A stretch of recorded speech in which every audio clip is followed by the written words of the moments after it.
بسم اللہ الرحمن الرحیم۔ یہ توحیدخالص.com کی پیشکش ہے۔ یوم عرفہ کے بعد امتیازات۔ یوم عرفہ میں جہنم سے گلو خلاصی۔ سیدہ عائشہ رضی اللہ عنہا سے روایت ہے کہ رسول اللہ صلی اللہ علیہ وسلم نے فرمایا: ما من يوم أكثر من أن يعتق الله فيه عبدا من النار من يوم عرفہ۔ یوم عرفہ سے بڑھ کر کوئی دن ایسا نہیں کہ جس میں اللہ تعالی سب سے زیادہ اپنے بندوں کو جہنم سے گلو خلاصی عطا فرماتا ہے۔ وَإِنَّهُ لَيَدْنُو ثُمَّ يُبَاهِي بِهِمُ الْمَلَائِكَةُ فَيَقُولُ مَا أَرَادَ هَؤُلَاء، اور وہ بلا شبہ قریب آتا ہے، پھر فرشتوں پر فخر کرتے ہوئے پوچھتا ہے کہ میرے یہ بندے مجھ سے کیا چاہتے ہیں۔ یہ صحیح مسلم کی روایت ہے۔ یوم عرفہ کی دعا افضل ترین دعا ہے۔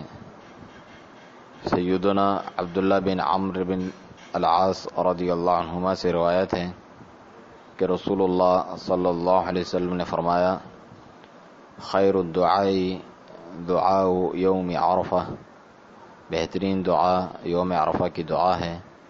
وخیر ما قلت انا والنبیون من قبلی، اور وہ سب سے بہترین ذکر یا دعا جو میں نے اور مجھ سے پہلے انبیاء کرام علیہ الصلاۃ نے کہا، یہ ہے: لا الہ الا اللہ وحدہ لا شریک لہ، لہ الملک ولہ الحمد وہو علی کل شیء قدیر۔ نہیں ہے کوئی معبود حقیقی مگر صرف اللہ تعالی، وہ اکیلا ہے، اس کا کوئی شریک نہیں، اسی کے لیے ملک و بادشاہت ہے، اور اسی کے لیے ہر قسم کی حمد و تعریف ہے، اور وہ ہر چیز پر قادر ہے۔ اسے امام الترمذی نے روایت فرمایا اور شیخ البانی نے اسے صحیح قرار دیا ہے۔